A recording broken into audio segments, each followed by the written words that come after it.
In this video, I'm going to show how to install carbon fiber overlays on the AC vents.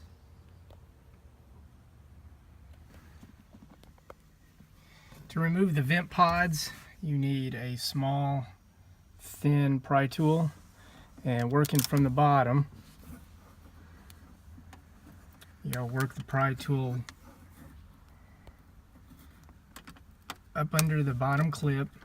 There's 4 clips holding this thing on. Once you get to that bottom one, work that loose, and then you work your way around to the sides. And once you get those loose, you can pull the pod assembly out. Okay, you can see here's one of the tabs on the side, one on the bottom. You can see here the scratch marks from the pry tool pushing on it. It's a two-hand job, so I had to put the phone down in order to get these 3 clips loose. And once those are loose, pull up and out, and then the pod comes out. And then now from here, I'm ready to clean the surface with alcohol, apply the really thin red adhesive tape I have. And here's what the pod looks like with the adhesive on. It doesn't have to be pretty, it just needs to be covering up all the contact points that the carbon's going to come in contact with. And then from there, I'm going to apply the carbon overlay. And then using this heat gun, I'm going to get it just about to the point where it's almost too hot to touch. You will be able to smell the resin of the carbon. It'll smell like it's melting or burning, and that will allow the adhesive to cure to both the champagne part, this ring, and the carbon part.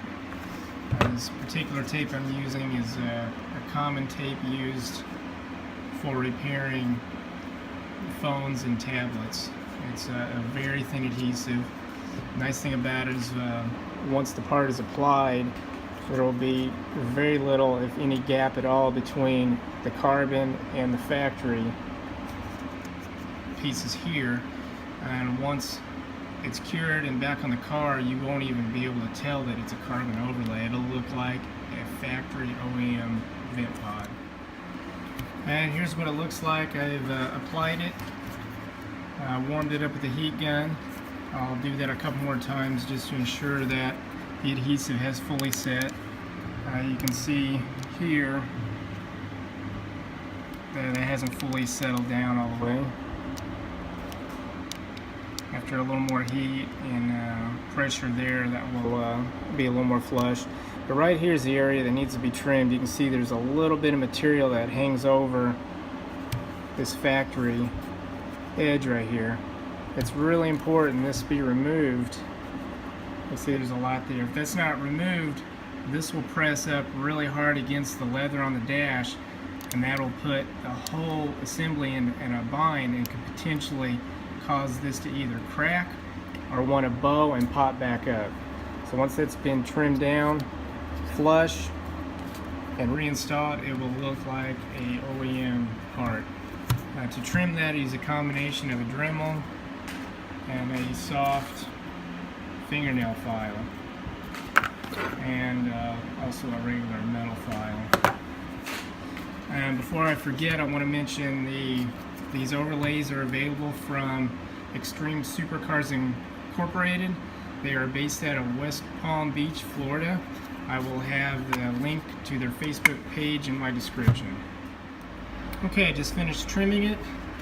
As you can see here on this edge, it's very clean and uniform.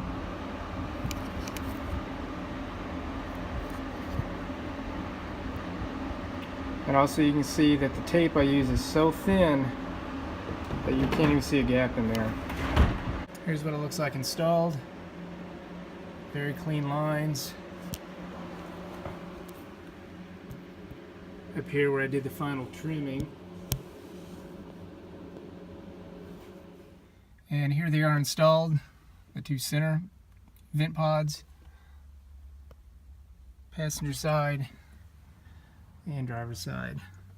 Overall, it's not a terribly difficult install and looks amazingly close to OEM at a fraction of the price too. Also coming up, I'll have a quick video on how to install this overlay along with the carbon inserts to the seat and the headlight switch.